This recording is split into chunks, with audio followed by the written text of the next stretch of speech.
नमस्कार, hello, good evening मेरे प्रिय साथियों। आप सभी का संतोष क्लासेस में स्वागत है। जैसा कि हम कैसे किन किन एग्ज़ामों में जीएस आएगी, कैसे हमें जीएस को वेटेज के अकॉर्डिंग पढ़ना है, प्रीवियस वीडियोस में बता चुका हूँ। आज हम ज्योग्राफी पर प्रकाश डालेंगे। आज ज्योग्राफी सब्जेक्ट में हम इंडियन ज्योग्राफी पढ़ेंगे। पहले तो हम ज्योग्राफी क्या होता है थोड़ा सा इसको जान लेते हैं। ज्योग्राफी ये बना किससे है? जियो प्लस ग्राफी। जियो का मतलब अर्थ से है, अर्थ मतलब पृथ्वी,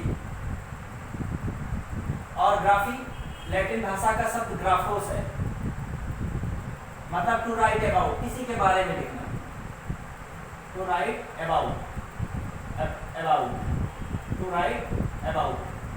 अब पृथ्वी के बारे में लिखना या पृथ्वी का अध्ययन ही ज्योग्राफी है। आज हम ज्योग्राफी की जगह हमें वर्ल्ड ज्योग्राफी नहीं पढ़ना, इसको हम 3 सेगमेंट में तोड़ लेते हैं। एक इंडियन ज्योग्राफी है, इंडियन जियोग्राफी, एक वर्ल्ड ज्योग्राफी है, वर्ल्ड ज्योग्राफी, एक फिजिकल ज्योग्राफी, फिजिकल जियोग्राफी, मतलब भारतीय भूगोल, विश्व का भूगोल और भौतिक भूगोल। लेकिन जो वनडे एग्जाम्स हैं या सिविल के एग्जाम्स हैं उनमें भारतीय भूगोल का 70 से 80% भारतीय भूगोल आता है। तो हमें सबसे पहले भारतीय भूगोल को अच्छे से खत्म करना है। अब भारतीय भूगोल को शुरू करने से पहले हम देखेंगे भारत का परिचय। लेकिन यह भारत का परिचय किस दृष्टिकोण में होगा? भौगोलिक दृष्टिकोण में। जब इतिहास पढ़ेंगे तो वहाँ पर भारत का परिचय ऐतिहासिक दृष्टिकोण से होगा। जब हम संविधान पढ़ेंगे, राज्यव्यवस्था पढ़ेंगे तो वहाँ भारत का परिचय राज्यव्यवस्था के दृष्टिकोण से होगा। तो हमें यहाँ पर भारत का परिचय पढ़ना है भौगोलिक दृष्टिकोण से, क्योंकि हम भारत के भूगोल की शुरुआत कर रहे हैं।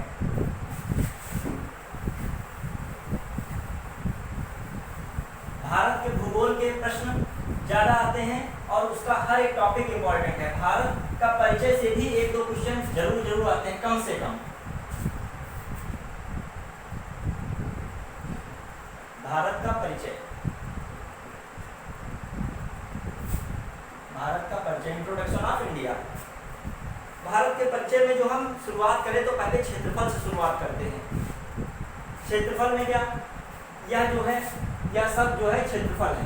ये जो भाग, ये सब आउटलाइन दिख रही है, ये सब इसके अंदर का भाग जो सब क्षेत्रफल है। यहाँ पर लक्षद्वीप है, ये मूंगे से निर्मित चट्टानें हैं, पानी में मूंगे से निर्मित चट्टानें हैं। यहाँ निकोबार द्वीप समूह है, उत्तरी अंडमान, मध्य अंडमान, दक्षिणी अंडमान, लिटिल अंडमान, कार निकोबार, अन्य निकोबार द्वीप समूह, फिर यहाँ पे ग्रेट निकोबार। तो इनके भी क्षेत्रफल इसमें काउंट होते हैं भारत के क्षेत्रफल में, क्योंकि यह लक्षद्वीप है, लक्षद्वीप है, यह अंडमान निकोबार द्वीप समूह, अंडमान निकोबार आइलैंड्स है, अंडमान निकोबार द्वीप समूह।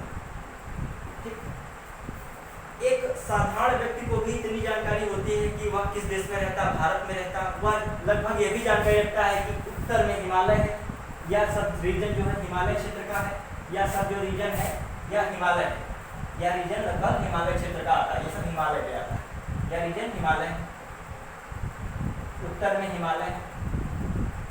दक्षिण में बता देगा हिंद महासागर है, ये हिंद महासागर है, हिंद महासागर। फिर पूर्व में यहाँ से लगभग यहाँ से अरब सागर है, ये सब ये बाउंड्री जो सब इधर से सब पानी है, ये अरब सागर है, अरब सागर है। पश्चिम में, ये पश्चिम में भारत के अरब सागर है, और उत्तर में यहाँ पे बंगाल की खाड़ी है, इसके आगे पानी, ये बंगाल की खाड़ी है, इसी का पानी सब इधर उधर फैला हुआ है, बंगाल की खाड़ी। एक सामान्य जानकारी है, लगभग हर व्यक्ति को आनी भी चाहिए, नहीं आती है तो जान जाए, और लगभग आती भी है। यहीं से भी हाल ही में यास नाम का तूफान उठा था, जो कि तमिलनाडु, आंध्र प्रदेश, उड़ीसा, पश्चिम बंगाल को प्रभावित उसने किया था। अब भारत का क्षेत्रफल रियल में है कितना? भारत का क्षेत्रफल 32,87,263 वर्ग किलोमीटर, वर्ग किलोमीटर है। अब रियल में जो भारत का क्षेत्रफल है विश्व के कितने परसेंट क्षेत्रफल का हिस्सा ग्रहण करता है, मतलब यदि ये पूरा परसेंट विश्व का है, ये पूरा परसेंट जो है विश्व का है, इसमें भारत कितने परसेंट रखता है, इसमें भारत का हिस्सा इतना है 2.4%। तो कह सकते हैं भारत विश्व का 2.4% भाग है या क्षेत्रफल है। भारत विश्व का 2.4% भाग पर है। ठीक, अब दूसरी बात जो इसमें आ जाती है कि जो स्थान में पूछा जाए क्षेत्रफल के अनुसार, मतलब भारत कितना बड़ा है क्षेत्रफल में, इसका कौन सा नंबर आता है, तो भारत क्षेत्रफल के अनुसार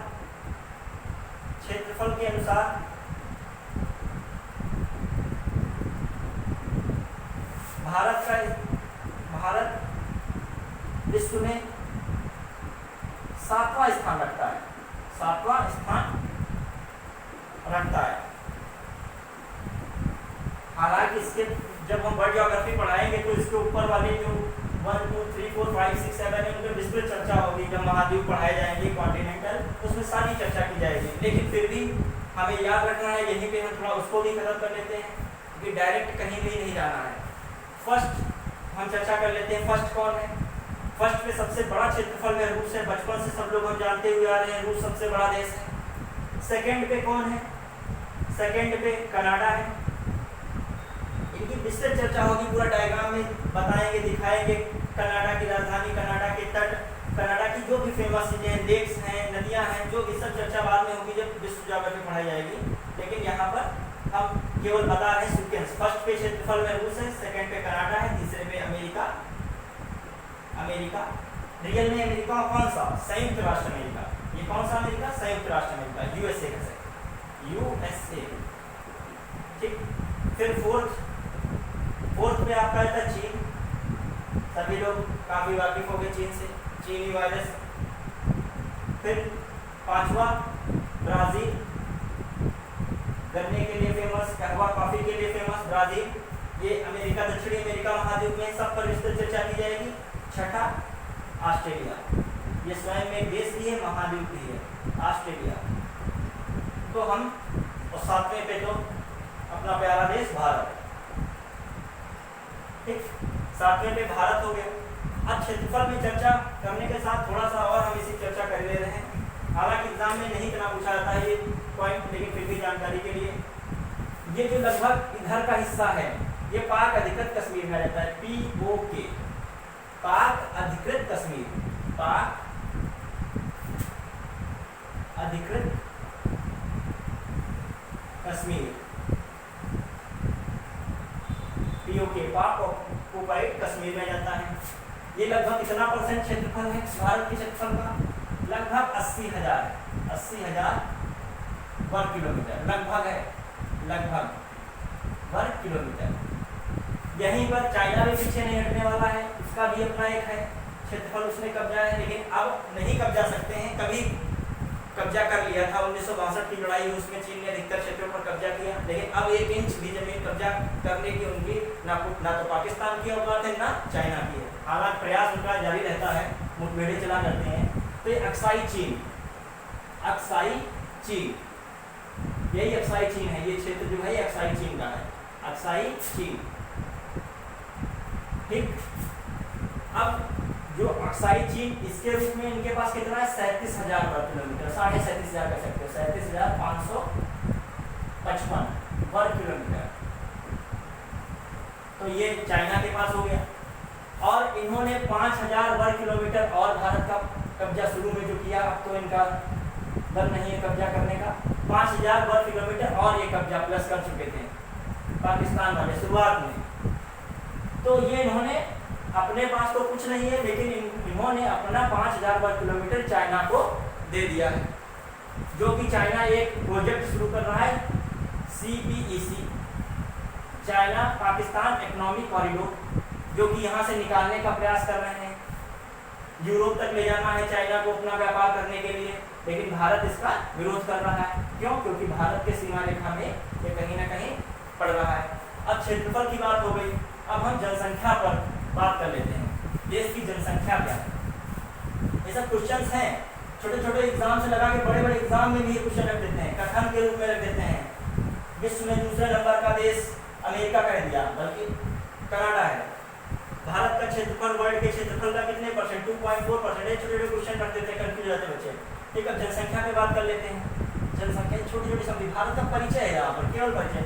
अभी उसके अंदर विस्तृत जानकारी करेंगे, जब चैप्टर वाइज उसके अंदर पढ़ेंगे भारत का भौतिक भूगोल, उसके नदियाँ आएंगी, सब डेप्थ में जाएंगे उसके बाद। लेकिन जानकारी है, नॉर्मल क्वेश्चन आते हैं तो हम जानकारी के लिए बता रहे हैं। जनसंख्या सभी लोग जानते हैं, भारत विश्व का दूसरा सबसे बड़ा जनसंख्या में देश है, लगभग सभी को पता है। फर्स्ट पे चाइना है जनसंख्या फर्स्ट पे कौन है? चाइना। चीन। सेकंड पे कौन है? भारत। और जानकारी हमें जरूरत नहीं, मेन भारत तक इम्पोर्टेंट। तो जनसंख्या में भारत है, तो अब कितने परसेंट वर्ल्ड की जनसंख्या भारत में निवास करती है? ये मान लेते हैं कोई पूरा परसेंट 100% है, ये कितना परसेंट? 100%। इसमें भारत की अकेले जनसंख्या 17.5% है। ये कितनी है? 17.5%। भारत में विश्व की 17.5% जनसंख्या निवास करती है। देखिए क्षेत्रफल में तो इतना था, जनसंख्या में भारत इतना है। क्षेत्रफल के अकॉर्डिंग जनसंख्या में भारत काफी आगे है, लेकिन भारत की जनसंख्या रियल में है कितनी? 121 करोड़ भारत की जनसंख्या है। लेकिन इसको एग्जाम में घुमा के रख देता है, कई रूप में रख देता है, इसीलिए इसको जान लो। यहीं पे कभी कभी ऑप्शन में ये नहीं मिलता 121 करोड़ भारत की जनसंख्या, लेकिन ये भारत जनसंख्या 121 करोड़ किस जनगणना में? 2011 की जनगणना अनुसार, 2011 की जनगणना अनुसार। अब भारत की जनसंख्या कैसे है, किस फॉर्म में जाता है? तो एक तो है भारत की जनसंख्या ऐसे जाता है 1210 मिलियन, 1210 मिलियन है। या कभी कभी ऐसे कर देता है भारत संख्या 1.21 बिलियन। प्रश्न ऐसे आ जाते हैं बिलियन में, बच्चों को पता रहता है 121 करोड़ के। अब लेकिन जो है यूएन की एक रिपोर्ट आई है, यूएन की रिपोर्ट आई है। यूएन क्या है? यूनाइटेड नेशन, मतलब संयुक्त राष्ट्र, विश्व की सबसे शीर्ष संस्था है। संयुक्त राष्ट्र सबसे शीर्ष संस्था, संयुक्त राष्ट्र इसकी एक रिपोर्ट आई है, इसकी संयुक्त राष्ट्र की, इनका डेवलपमेंट एंड इकोनॉमी अफेयर्स इनका विभाग है, उससे एक रिपोर्ट आई है इनकी। उस रिपोर्ट का क्या नाम है? World population prospectus. World population prospectus पूछ सकते हैं, तभी बता दे रहे हैं। प्रॉस्पेक्टस 2019 में ये रिपोर्ट है, तो इसका नाम वर्ल्ड पॉपुलेशन प्रॉस्पेक्टस 2019। इसमें भारत की जनसंख्या 2019 के अकॉर्डिंग बताई गई है 1.37 बिलियन। मतलब भारत की जनसंख्या समझ लीजिए 137 करोड़ हो चुके। कितने? 137 करोड़। साथ में ये भी बात की गई है 2027 में 1.39 बिलियन हो जाएगी। बिलियन मतलब 139 करोड़। इसी के साथ भारत विश्व में फर्स्ट नंबर पे आ जाएगा, विश्व में प्रथम स्थान किसमें? जनसंख्या में। तो सोच लीजिए जनसंख्या कितनी रफ्तार से बढ़ रही है। ये इसलिए बता दिया, यदि मान लीजिए भारत की वर्तमान जनसंख्या कितनी है, आप 121 करोड़ को ही याद किए बैठे हैं, ऑप्शन में तुमको ये मिल गए तो इन्हीं पे क्लिक करेंगे। कितनी है ये लगाएंगे 137 या 1.37 बिलियन या 137 करोड़। ठीक, जनसंख्या की बात आ जाती हो गई भारत के परिचय में। अब कुछ और चीजें देख लेते हैं। भारत का सबसे उत्तरी बिंदु, भारत का सबसे उत्तरी बिंदु, भारत का सबसे उत्तरी बिंदु कौन है? भारत का सबसे उत्तरी बिंदु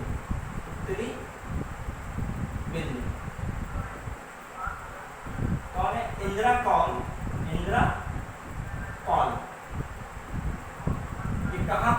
सियाचिन पड़ता है। यहाँ पे क्या है, सियाचिन जगह है। यहाँ पे कौन सी जगह है, सियाचिन है, सियाचिन।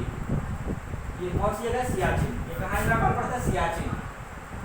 सियाचिन, सियाचिन कहाँ पड़ता है, जम्मू एंड कश्मीर, जो कि अब क्या हो गया, केंद्र शासित प्रदेश हो चुका है। ठीक, उसके बाद जो है भारत का दक्षिणतम बिंदु, भारत का सबसे दक्षिणतम बिंदु, भारत का सबसे दक्षिणतम बिंदु, सबसे दक्षिणतम बिंदु, सदर्न पॉइंट ऑफ इंडिया, दक्षिणतम बिंदु। भारत का सबसे दक्षिण, बहुत इंपॉर्टेंट क्वेश्चन है, इसमें कंफ्यूजन हो जाता है। यहाँ पे निकोबार, ये ग्रेट निकोबार है। ग्रेट निकोबार में जैसे दक्षिणतम बिंदु कहाँ पर है, ये इसको कौन सा द्वीप समूह, great Nicobar. Great Nicobar, great Nicobar में कौन सा ये स्थान इसका क्या है, इस निकोबार द्वीप समूह के कौन सा स्थान इसका, Indira point, Indira point, Indira point. कौन सा, इंदिरा पॉइंट, पॉइंट। इसको पहले पिग्मेलियन पॉइंट के नाम से जाना था, पिग्मेलियन पॉइंट पहले नाम इसका था, ये पॉइंट। ये कहाँ पर है, ग्रेट निकोबार में है। कहाँ पर है, ग्रेट निकोबार। पूछ लिया जाता है, अंडमान में है, निकोबार में, उत्तरी अंडमान में, ये ग्रेट निकोबार पे टिक लगाएंगे। ठीक, अब पूछा था क्वेश्चन कभी कभी, भारत की मुख्य भूमिका सबसे दक्षिणतम बिंदु, भारत की मुख्य भूमिका सबसे दक्षिणतम बिंदु, मुख्य भूमिका,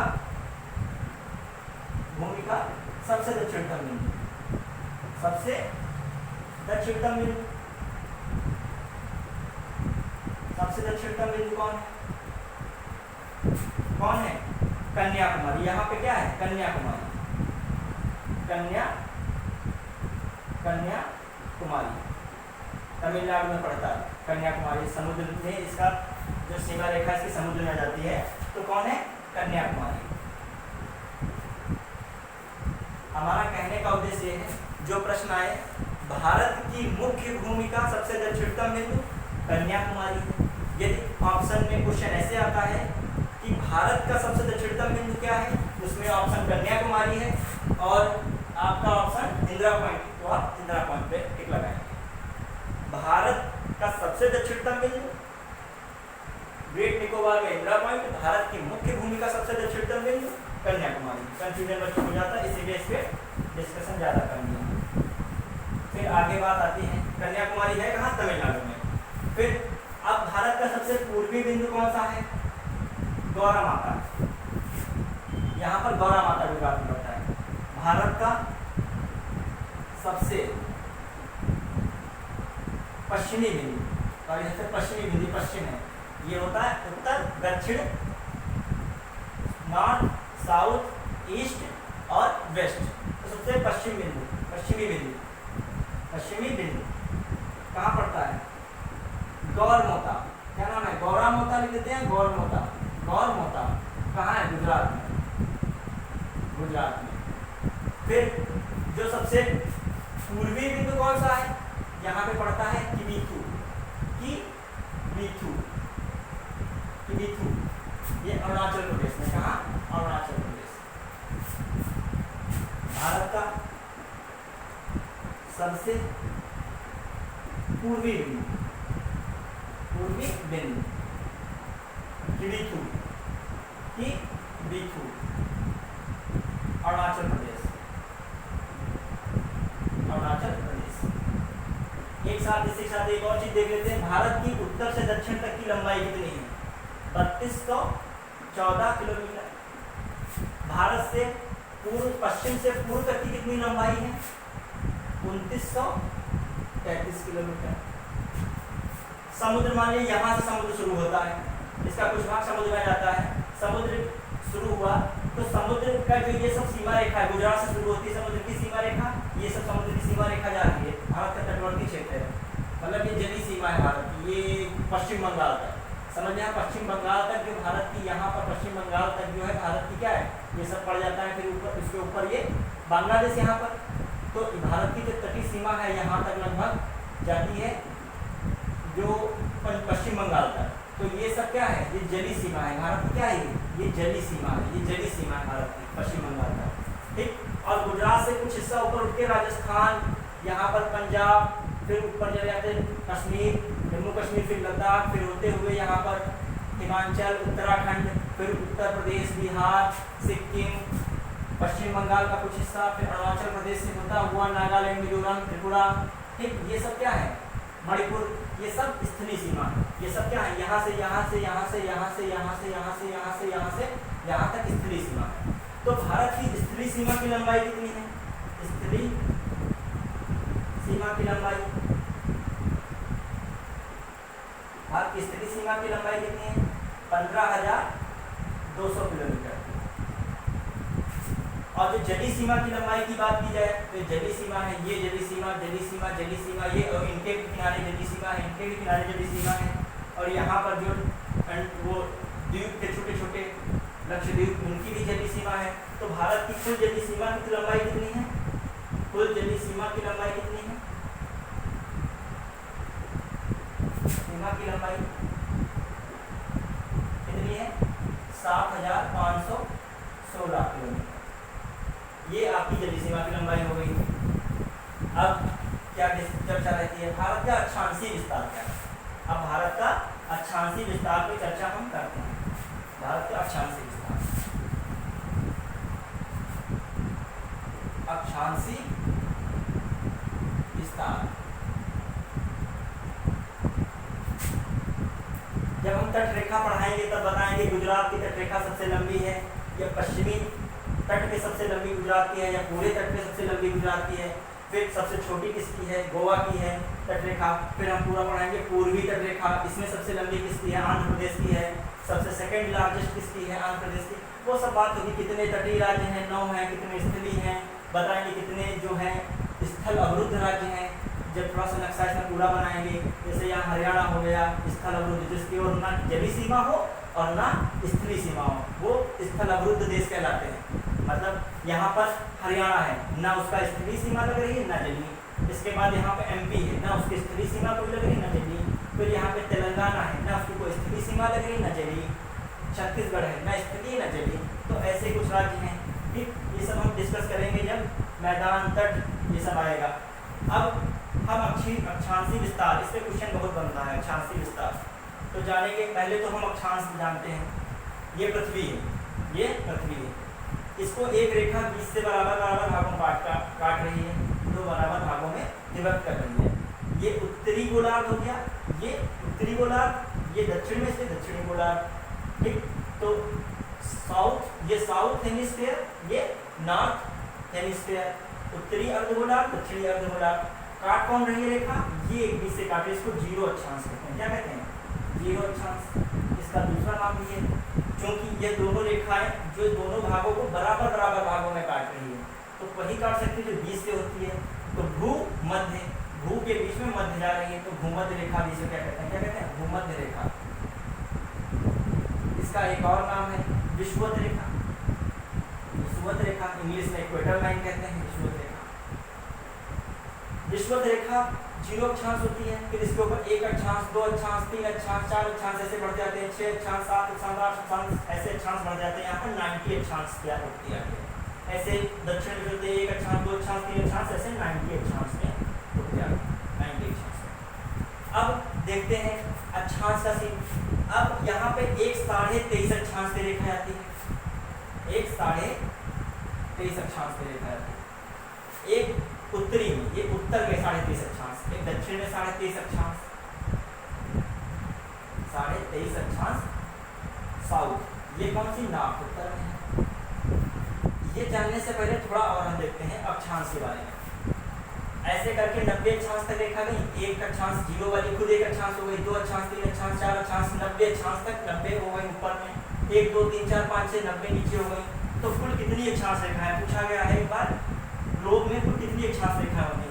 तो 90 अक्षांश रेखा ऊपर की ओर, फिर 90 यहाँ से अक्षांश रेखाएं नीचे की ओर। लड़के अक्सर क्वेश्चन में 180 मार्क के आ जाते हैं, कुल अक्षांश रेखा 180, लेकिन ऐसा नहीं, क्योंकि जब इसको गिन रहे हैं 0 से 90 तक, फिर 0 से 90 ये कितनी बार काउंट हो गई? 2 बार। तो इसलिए एक इसको घटाना पड़ेगा। तो करते हैं -1। अब करते हैं 90 90 180 और 1 घटा दें, कितनी अक्षांश रेखाएं हैं? कुल 179 अक्षांश रेखाएं, कुल अक्षांश रेखाएं। बात यहाँ पर आती है। अक्षांश रेखाओं के बीच की दूरी ये भी है, जैसे ये अक्षांश रेखा गई, फिर ये एक अक्षांश रेखा गई, तो अक्षांश रेखाएं सब समांतर होती हैं, मतलब इनमें हमारा चित्र में भले ऊपर नीचे हो गया लेकिन इनके बीच की दूरी हर जगह क्या होती है, सेम चलती है, इसलिए सेम चल रही है। तो कितनी बीच की, दो अक्षांश रेखाओं के बीच की दूरी, दो अक्षांश रेखाओं के बीच की दूरी,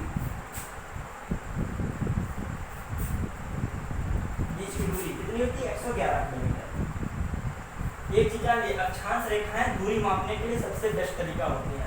इसी के द्वारा ताप पेटियां मापी जाती हैं, कौन कितने में, कोई उपोष्ण है, कोई उष्ण है, कोई शीतोष्ण है, तो ये दिखाता है। अब हम चर्चा करते हैं जहां पहले थे।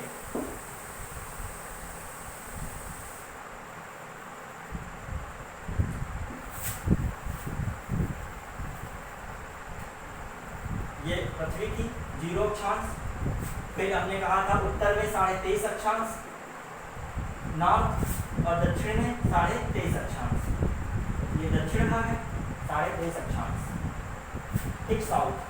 अब देखते हैं भारत का स्थिति कहाँ है। भारत ये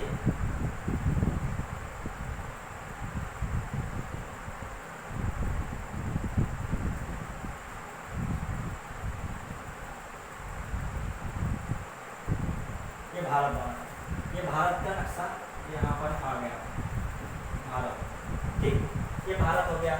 अब ये भारत कहाँ पर स्थित है, देखिए एक तो उत्तर में स्थित है और इस साइड में तो पूर्व में। देखा जाए भारत की स्थिति पूछी जाए विश्व मानचित्र में, कहाँ प्रश्न आता है भारत कहाँ स्थित है, तो भारत उत्तरी पूर्वी गोलार्ध में स्थित है। भारत कहाँ है, उत्तरी, और ये पूर्वी, कहाँ पे, गोलार्ध में स्थित है। भारत उत्तरी पूर्वी गोलार्ध में स्थित है, कहाँ, उत्तरी पूर्वी गोलार्ध में स्थित है, गोलार्ध में स्थित है, ठीक है। अब एक 23.5 अक्षांश को 20 से बराबर भागों में बांट रही भारत को, आधा ऊपर जा रहा है इस रेखा के, आधा भारत नीचे आ रहा है। अब इसी 23.5 अक्षांश उत्तरी को कर्क रेखा कहते हैं, क्या रेखा कहते हैं, कर्क रेखा। और इसी दक्षिणी, इस जो अक्षांश है नीचे वाली 23.5 अक्षांश है दक्षिणी साउथ, इसको मकर रेखा कहते हैं, क्या कहते हैं, मकर रेखा। Tropic of Cancer, tropic of Capricorn, ठीक, मकर रेखा हो गई। अब 23.5 अक्षांश जो ये 20 से जा रही है कर्क रेखा, तो पूछा जाता है भाई भारत से गुजर रही है, तो भारत के राज्यों से भी तो गुजर रही है, तो प्रश्न यहाँ से पूछा था भारत से जो कर्क रेखा गुजरती है कितने राज्यों को टच करती है, या कितने राज्यों के बीच से कर्क रेखा भारत से होकर गुजरती है। तो मान लेते हैं यहाँ पे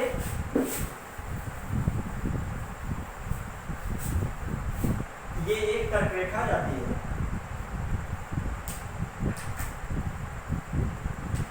ये कर्क रेखा गुजर रही है, यहाँ पे कर्क रेखा गुजर रही है, ये कर्क रेखा गुजरी।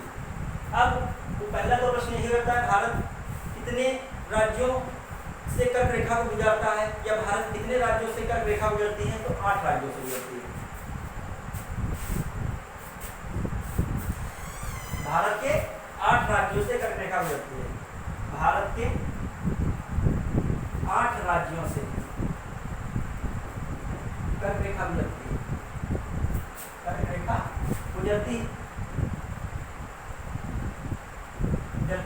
8 राज्य कौन से, पहला तो गुजरात दिख ही रहा है आपको, जब मैप, एक बार मैप मैं भेजूंगा डिस्क्रिप्शन में, या आप अपने आप मोबाइल सर्च कर लेना, या मोबाइल पे इंडिया मैप सर्च कर सकते हैं, या फिर एटलस बुक हो तो उसमें देखिएगा, यहाँ पे गुजरात पड़ता है, फिर थोड़ा सा कट यहाँ पे राजस्थान का पड़ जाता है, राजस्थान है गया, फिर यहाँ पे एमपी आ जाता है, एमपी के बाद 2000 में एमपी से टूटा छत्तीसगढ़ है, छत्तीसगढ़ जाता है, यहीं पे बिहार से टूटा 2000 में झारखंड पड़ता है, तो झारखंड हो जाता है, झारखंड।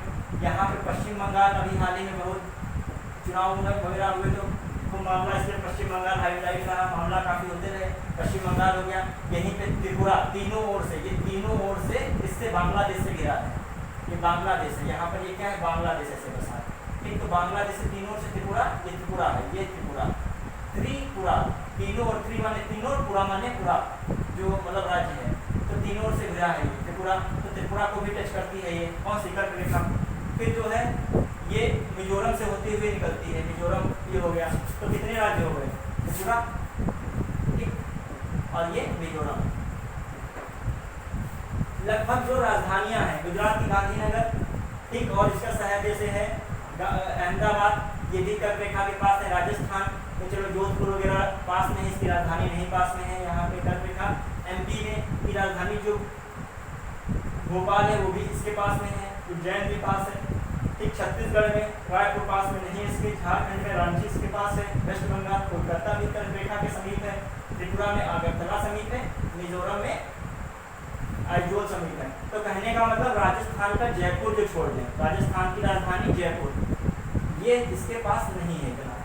और जितने भी राज्य हैं उनकी सबकी, और छत्तीसगढ़ को भी छोड़ दें थोड़ा, 2 राज्यों को स्किप कर दें, इसको रायपुर जो इसकी है रायपुर, ये 2 राज्यों की राजधानी स्किप कर दें, छोड़ दें, तो जो बाकी बचे राज्य हैं इनकी राजधानियाँ इसी कर्क रेखा के समीप है। दिमाग में प्रश्न आ जाता है तो गेस करना हो इनमें से कौन कर्क रेखा से दूर स्थित है, तो आप राजधानियाँ कितनी हो, कोई और दिया तो आप टिक मार सकते हैं, ठीक। और इसके बाद जो चर्चा करते हैं अक्षांशीय विस्तार हो गया कर्क रेखा का, इसी में थोड़ा सा और चर्चा कर लिया चाहिए। जैसे ये था, ये हो गया, ये बना था, ठीक, पूरा ये हो गया, ये जो है 23.5 अक्षांश है, 23.5 अक्षांश। जो ऐसे कर्क रेखा यहाँ 0 से डिग्री से अक्षांश उठाते हैं, 1 अक्षांश डिग्री, 2 अक्षांश डिग्री, 3 4 5 6 7 8 यहाँ 8 और 8 डिग्री 4 मिनट, तो ऐसे 8 डिग्री 4 मिनट होके एक अक्षांश जाती है, 8 डिग्री 4 मिनट से होके एक अक्षांश गुजरती है, उत्तरी अक्षांश गुजरती है। फिर इसके ऊपर बढ़ती है 9 10 11 12 13 14 15 16 17 18 19 20, यहाँ पे 37 डिग्री 6 अंश तक जाती है। कितनी? 37 डिग्री, ये कितनी है? 37 डिग्री 6 अंश उत्तरी अक्षांश, ये बता रहे हैं। तो भारत का अक्षांशीय विस्तार कितना हो गया? 8 डिग्री 4 मिनट से 37 डिग्री 6 मिनट उत्तरी अक्षांश। तो ये प्रश्न आता है भारत के अक्षांशीय विस्तार कितना होता है, याद रखना पड़ेगा। हमने समझा दिया ब्लॉक के माध्यम से, ये कैसे आ गया, ये जैसे ऐसे गया 8 डिग्री 4 मिनट से भारत का, और कितने डिग्री, ये पूरा ऐसे 37 डिग्री 6 मिनट के बीच भारत स्थित है। कितने अक्षांश हो गए? भारत 8 डिग्री 4 मिनट से 8 डिग्री 4 मिनट से 37 डिग्री 6 मिनट के बीच स्थित है। भारत 8 डिग्री 4 मिनट से 37 डिग्री 6 मिनट उत्तरी अक्षांशों के बीच स्थित है, उत्तरी अक्षांशों के बीच स्थित है।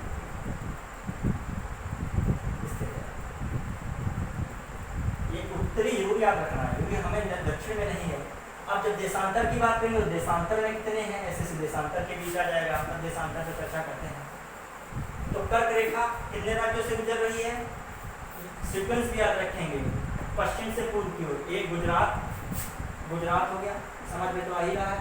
गुजरात से गुजर रही, राजस्थान से गुजर रही, एमपी से गुजर रही, छत्तीसगढ़ से गुजर रही, झारखंड इसको कहते हैं, झारखंड समझ में लिखा है, समझ जाना, झारखंड हो गया। ये पश्चिम बंगाल है पश्चिम, लेकिन स्थित है पूर्व में। क्यों? क्योंकि ये पूर्वी पाकिस्तान का हिस्सा था, पूर्वी पाकिस्तान का पश्चिमी हिस्सा, इसलिए पश्चिम बंगाल। ठीक, अब बात करते हैं यहीं पे जो है देशांतर रेखा की बात करते हैं। देशांतर रेखा में ज़्यादा नहीं जानना है, थोड़ा बहुत जानना है, फिर आगे अंतर्राष्ट्रीय तिथि रेखा के बारे में ज़्यादा जब डिस्कस करेंगे तब इसके बारे में चर्चा विस्तृत होगी।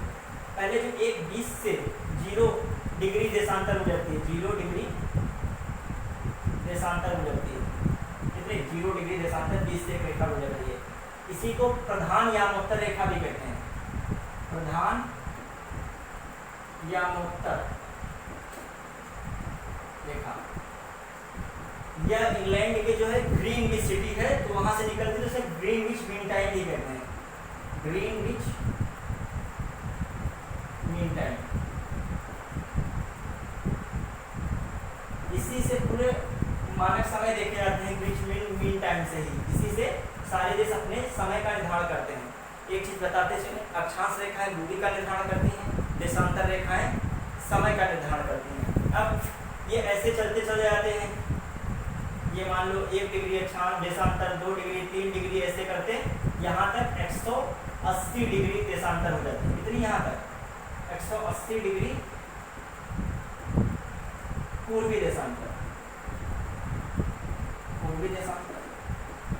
और ये ऐसे ही जाती रहती हैं, ऐसे पूरी कितनी 180 डिग्री पश्चिमी देशांतर। इसलिए विस्तृत चर्चा समझाएंगे बाद में, पहले आज हम एक समरी रूप में इसको बता रहे हैं। लेकिन जो पूरी टोटल देशांतर है वो कितनी है, 360 डिग्री देशांतर है।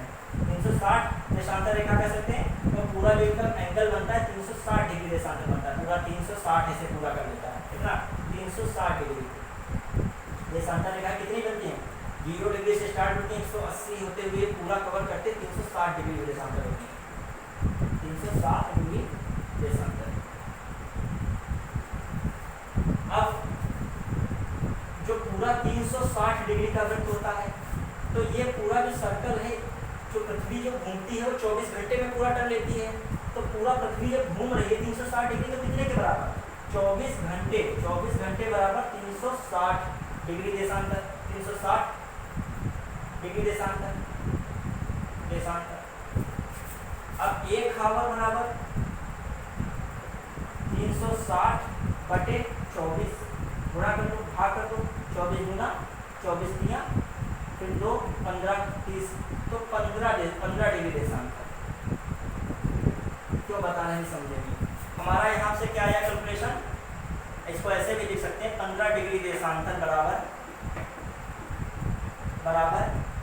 कितना, 1 आवर। तो 1 डिग्री देशांतर 60 मिनट, 1 आवर में कितने मिनट होते हैं, 60 मिनट। तो 1 डिग्री देशांतर बराबर 60 बटे 15, 15 चक्कू 60, तो 4 मिनट। कहने का मतलब एक देशांतर के बीच जो 2 देशांतर है उनके बीच समय का अंतराल कितना होता है, एक देशांतर के बीच में। एक देशांतर बराबर कितने डिग्री के होता है, 4 मिनट के। ये हम क्यों बता रहे हैं, ये बताते हैं। देखिए कोई भी देश है होता है, उसके बीच से एक मध्याह्न रेखा मान ली जाती है, किसी भी देशांतर रेखा को, उसी से पूरे देश का टाइम निर्धारित कर दिया जाता है। ठीक, एक चीज और जानते हैं, जब 0 डिग्री देशांतर से इधर बढ़ते हैं तो टाइम में ऐड होता है, इधर बढ़ते हैं तो माइनस होता है। कहने का मतलब जैसे लंदन में 12 बजे हैं, तो इधर जितना बढ़ रहे हैं, जितना पूर्व में बढ़ रहे हैं, इधर और एक देशांतर बढ़े तो 12:04 हो गया। एक और देशांतर बढ़े 12:08 हो गया। 15 देशांतर बढ़े इधर साइड में, तो कितना, इधर से 15 देशांतर बढ़े, 1 2 से 15 का देशांतर बढ़े, तो कितना 1 घंटा बढ़ गया, मतलब 1 बजा होगा उस जगह पर, उस देश में। ठीक, समझने के लिए। अब जैसे भारत का क्या सीन है, भारत का भी मानक समय है, तो भारतीय मानक समय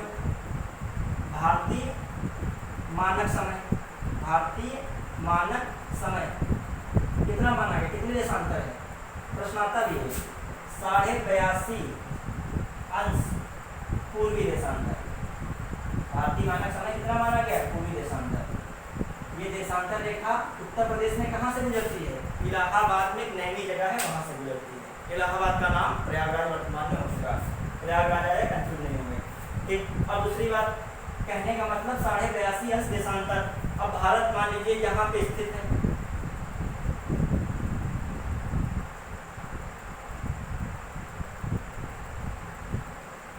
भारत यहाँ पर स्थित है इस देशांतर के बीच में, तो यहाँ से कोई ऐसी एक रेखा देशांतर आ रही है जो कितना है, 82.5 अंश पूर्वी देशांतर है। कैसी है, 82.5 अंश पूर्वी देशांतर ऐसे रेखा को गुजर रही है, यहाँ से ऐसे ये गुजर रही है,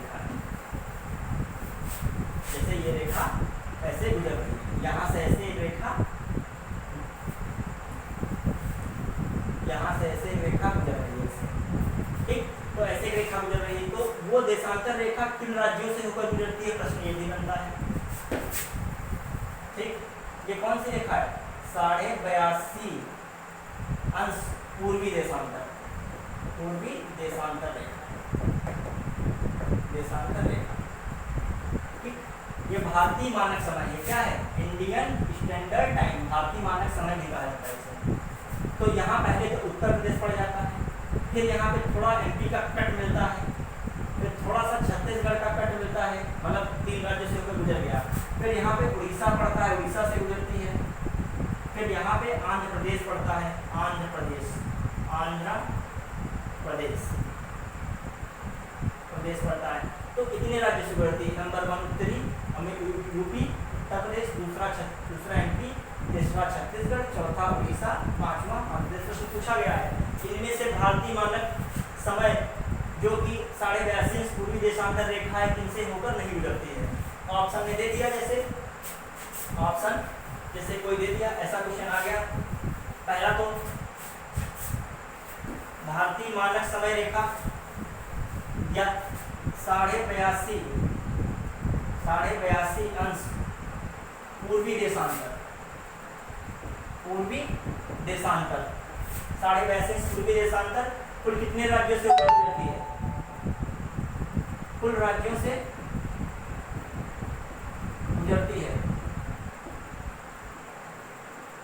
गुजरती है बराबर 5 राज्यों से। उत्तर से दक्षिण, तो इसीलिए कोई ट्रिक नहीं याद की जाती है, ट्रिक में कंफ्यूज जाता है। ऐसे चित्र में दिमाग रखना है। उत्तर से दक्षिण से ऊपर उत्तर प्रदेश, फिर सेकंड पे एमपी, थर्ड पे छत्तीसगढ़, चौथे उड़ीसा, पांचवें आंध्र। सीक्वेंस भी याद रहेगा और क्रम भी याद रहेगा।